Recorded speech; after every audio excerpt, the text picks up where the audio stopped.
Bridge day. You scared of the pictures? Power play. Bridge day. Open the straight or you'll be living in hell. Censor the satellites. How what we did to your bases. You're losing your mind and you're losing this war. Face it. You tweet like a madman, threatening power plants and bridges. Praise be to Allah. You sound unhinged, you bitch. You want us living in hell, but you're the one scared of the sky. Begging every satellite company to hide what we did to your guys. 17 bases hit, C-130 and Blackhawks gone. 100 million wasted just to save one pawn. Now you're blocking the photos so the world doesn't see how bad little Iran up your military. Power plant, bridge day.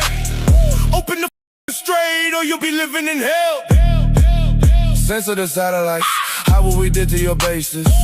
You're losing your mind and you're losing this war. Face it. Sacred defense. We still standing. You censoring the sky.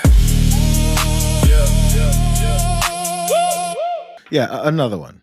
So we understand there's propaganda getting pushed all over the place, and the different ways that they're now using technology from our side to even theirs is the same idea. Who's winning this whole war? Because there's way too many stupid people who can't pay attention to what is that we're actually talking about. But look, they're doing it too. And they mentioned Power Plant Day, gonna send you to hell. Isn't that weird? Like, I wonder where they got those lines from. Are they putting words in American leadership's mouths? Why would they be talking about Power Plant Day and bridges and all that stuff? Who said stuff like that? He has just threatened Iran in extraordinary graphic terms, giving the Iranian regime just over a day to either make a deal, reopen the Strait of Hormuz, or face hell. If your children are watching, be warned, the president did not use polite language. Quote, Tuesday will be Power Plant Day and Bridge Day, all wrapped up in one in Iran. There will be nothing like it. Open the strait, you crazy bastards, or you'll be living in hell. Just watch. We should note that destroying civilian power infrastructure is generally considered to constitute a war crime under international law, though the president could argue that the infrastructure has dual use and also is utilized by Iran's military. Why is Jake Tapper, first of all, reading accurately the quote from Donald Trump talking about he's going to blow up the entire country if these lunatics don't finally do what he says when it comes to the Strait of Hormuz? He's such a great deal maker. But apparently, all of his words get sanitized when people like Jake Tapper then point out, unless he's talking about the possibility that there's a dual use for all these civilian targets that are war crimes for him to target. I feel like it's unnecessary to talk about what it is that isn't the case, because that's not what he said. He said he's going to go kill people. I feel like Jake Tapper maybe potentially could have been the only one who actually quoted Donald Trump for the things that he said. We'll pull this up. He says, quote, Tuesday will be Power Plant Day and Bridge Day, all wrapped up in one. In Iran, there will be nothing like it. Open the effing strait, you crazy bastards, or you'll be living in hell. Just watch. Praise be to Allah. The president posting there on True Social about this ongoing operation and his new red line for the Iranian regime. Now, the president also provided new details on what happened earlier this year as the Iranian regime took to the streets and slaughtered what the president tells me is 45,000 civilians in their own country. After that took place, President Trump told me the United States sent guns to the Iranian protesters. He tells me we sent them a lot of guns. We sent them through the Kurds, and the president says he thinks the Kurds kept them. He went on to say we sent guns to the protesters, a lot of them. This is a lot of weird stuff. Well, first of all, he had to stumble through that quote just in case there was another curse word, which oddly, I'm not sure why Fox News wasn't putting up the actual post. They always put up his posts when they're very proud of them, but they didn't want people to look with their own eyes to see the things that this guy was censoring as he read them, because they would see that he didn't say effing, which would have been bad enough, but he said the full word, and also talked about blowing up and destroying more infrastructure, because that's what the American approach is to our engagements in other countries. He has been doubling down on these promises. He talked to ABC's Rachel Scott. I spoke with Trump today. This is, again, over the week, Sunday. This is just Sunday. Spoke with President Trump. He told me the conflict should be over in days, not weeks. But if no deal is made by, he's blowing up the whole country with very little off the table. If it happens, it happens. And if it doesn't, we're blowing up the whole country, he said. I asked if there's anything off limits, and he said very little, very, very little off limits. Hey, here's more. Because she had a bit of a stretch. It must have been a longer conversation. She says, I asked the president if his 2 to 3 week timeline still holds. It should be days, not weeks, Trump said.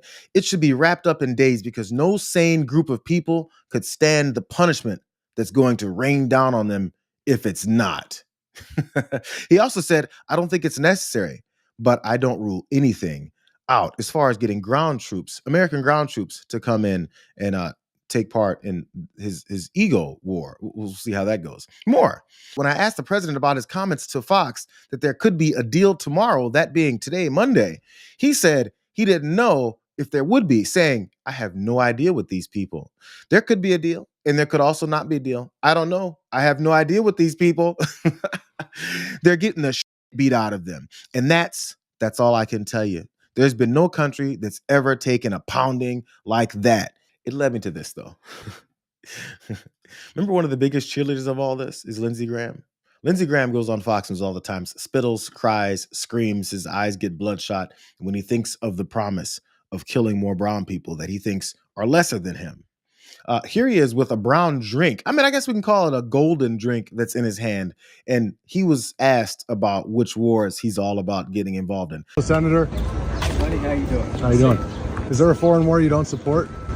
I support wars that make America safer. Thank you, sir. Senator. Buddy, how you doing? How you doing? Is there a foreign war you don't support? I support wars that make America safer. Thank you, sir.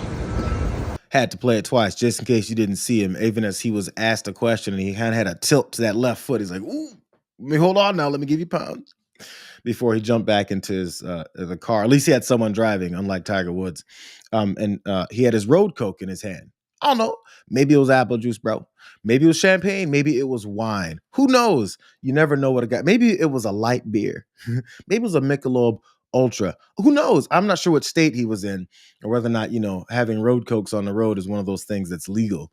And if you're a United States senator that's calling for more war, everyone was probably confused watching that guy talk through this. Almost close to as confused as former Donald Trump followers, and probably in their own brains still Donald Trump followers, are Joe Rogan and Theo Von, because they're feeling a little disillusioned behind this, and they've got some very stark language. What do you think is going to happen? You think we're going to be okay? I hope so. Of course. I don't know. Do you think about it? I'm confused. I can't believe we went to this war. When we started bombing Iran, I was like, this can't be true. And what about Lebanon now? I know. Israel's invaded Lebanon. Yeah. Yeah. And it's like, just stop. Like, what do you need? Well, they're trying to, supposedly, they're trying to stop the terrorists. Yeah, that's crazy, though, if you're the terrorist. You know what I'm saying? Like, if you want to stop them, stand in front of the mirror and start there. Who are these radical leftists talking about how the United States of America's leadership are terrorists, bro? I'm so confused, bro. Man, I have no idea how we got here. Did you know that when you voted for him saying he's going to start a bunch of wars, that he would start a bunch of wars? Hey, did you know that when he said he's going to steal all of our money? Oh, no, I didn't know it, man. Can't believe it. Can you believe these sorry sons of bitches are doing what they told us they were doing?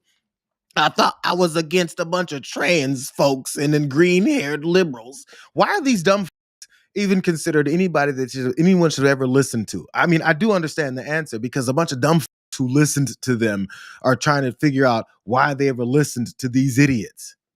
Man, I'm confused. Oh, did you know also in Lebanon? I just heard about Lebanon for the first time last month. Can't believe it. Did you know that Israel bombing Lebanon now? Hey, why did we now have Benjamin Netanyahu tell us what the to do? You know that we're the terrorists? God, it's mind-numbingly stupid to listen to these people.